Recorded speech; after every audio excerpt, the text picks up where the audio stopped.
अस्सलाम वालेकुम फ्रेंड्स, अभी हम बात कर रहे थे टैक्स दोस्ती यूट्यूब चैनल पे सेक्शन 113 मिनिमम टैक्स और फिर हमारा जो टैक्स दोस्ती .com का फोरम है, आस्क का पेज है, उसके ऊपर पूरा पोस्ट लगाई है जहाँ पे हम बात कर रहे थे कि मिनिमम टैक्स वगैरह क्या है। और उस हवाले से ये कैलकुलेटर जो है एक बड़ी अच्छी वेबसाइट है ATSconsultantsx.com और ये टैक्स कैलकुलेटर है। टैक्स कैलकुलेटर में जो इंटरेस्टिंग चीज मुझे लगी वो ये कि इसमें बिजनेस टैक्स कैलकुलेटर भी है। ये इंडिविजुअल के हिसाब से बना है लेकिन टैक्स ईयर 2022 भी इसमें है।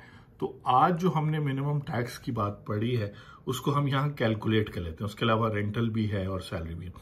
कह रहा है योर मंथली अकाउंटिंग प्रॉफिट। तो अकाउंटिंग प्रॉफिट अगर आप कैलकुलेट करते हैं, आप कहते हैं कि मेरा ये 1,40,000 जो है 1,40,000 मेरा मंथली है। तो अगर आप क्लिक करेंगे तो आपको बताएगा मंथली अकाउंटिंग प्रॉफिट 1,40,000। नोट करें, कॉमा उसने ऐड कर दिया। मंथली टैक्स जो है इंडिविजुअल के जो है नॉन बिजनेस इंडिविजुअल या एओपी का जो रेट है उसके हिसाब से 11,833। मंथली प्रॉफिट आफ्टर टैक्स 1,40,000 में से 11,833 निकालें तो 1,28,167 है।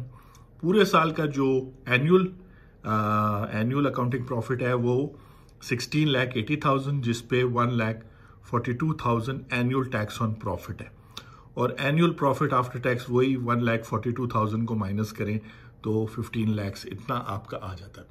अब बात यह है कि in terms of minimum tax हमने बात ये की थी कि जब आपका टैक्सेबल इनकम यहाँ पे जो बात हो रही है ये 16,80,000 की बात हो रही है, जब आपका ये एनुअल अकाउंटिंग प्रॉफिट जो है और फिर आप इसमें कुछ एडजस्टमेंट्स करके इसको टैक्सेबल प्रॉफिट बनाते हैं। सपोज करें कि ये टैक्सेबल प्रॉफिट है तो ये अगर जीरो है या माइनस है तब आप मिनिमम टैक्स पे करेंगे। जहां पे ये 16,80,000 आ गया तो आप अपने पूरा जो सेल्स है, क्योंकि देखें प्रॉफिट अगर आपको 1,40,000 हुआ है, हो सकता है ये 20% हो, 10% हो, तो इसका मतलब है कि आप जो है 14 लाख की सेल कर रहे हैं मंथली और उसमें 1,40,000 आपको बच रहा है। इसका मतलब है कि 1,68 लाख की आपकी टोटल सेल है। तो उसका जो है डिपेंडिंग कि आप 0.25 या 0.75 या अगर आप किसी भी कैटेगरी में फॉल नहीं करते, जो हम वीडियो में आखिर में बता रहे थे फर्स्ट शेड्यूल के, तो 1.25 के हिसाब से आपका टैक्स कैलकुलेट होगा और वो टैक्स इस टैक्स के साथ 1,42,000 के साथ कंपेयर होगा। अगर वो ज्यादा होगा तो वो पे करेंगे और अगर ये ज्यादा होगा तो ये पे करेंगे। अगर वो ज्यादा होगा तो इसका और उसका डिफरेंस, सपोज करें वो 2,50,000 आता है तो जो डिफरेंस है वो आप कैरी फॉरवर्ड कर लेंगे आने वाले सालों में एडजस्ट करने के लिए। ये बात हो रही है जहां पे टैक्सेबल प्रॉफिट था। तो ये हमने अकाउंटिंग मंथली प्रॉफिट को पहले एनुअल अकाउंटिंग प्रॉफिट में किया, फिर कुछ टैक्स की डिडक्शंस और कुछ एडिशंस के बाद सपोज करें कि ये टैक्सेबल प्रॉफिट बन गया है तो फिर ये इसका रेट इंडिविजुअल के हिसाब से, नॉन बिजनेस के हिसाब से।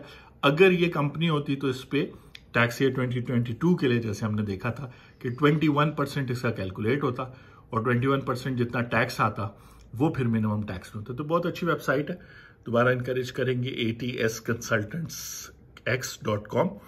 उसके ऊपर सर्विसेज में ये टैक्स कैलकुलेटर भी है और यहाँ उन्होंने साथ में एक अच्छी सी एक्सप्लेनेशन भी दिया। तो आई होप कि इस वीडियो से आपको बेनिफिट हुआ होगा और यहाँ पर आके चूंकि डिडक्शंस सैलरी में नहीं होती तो यहाँ सैलरी का आंसर मिल जाएगा। रेंटल के केस में भी 40 लाख तक जो है वो डिडक्शंस नहीं होती तो यहाँ भी आपको स्ट्रेट फॉरवर्ड आंसर मिलेगा। बिजनेस कैलकुलेटर आपको समझाने के लिए था। डेफिनेटली मिनिमम टैक्स और ये 16,80,000 टैक्सेबल इनकम कैलकुलेट करने के लिए जो है कुछ चीजें और भी जानना जरूरी है जो इंशाल्लाह हम बात करते रहेंगे। तो ये भी आप taxdosti.com के आस्क पेज पर जो पोस्ट है, फोरम है बिजनेस इनकम की, उसमें आप ये देखेंगे। आपसे होती है जल्द मुलाकात। Thank you very much.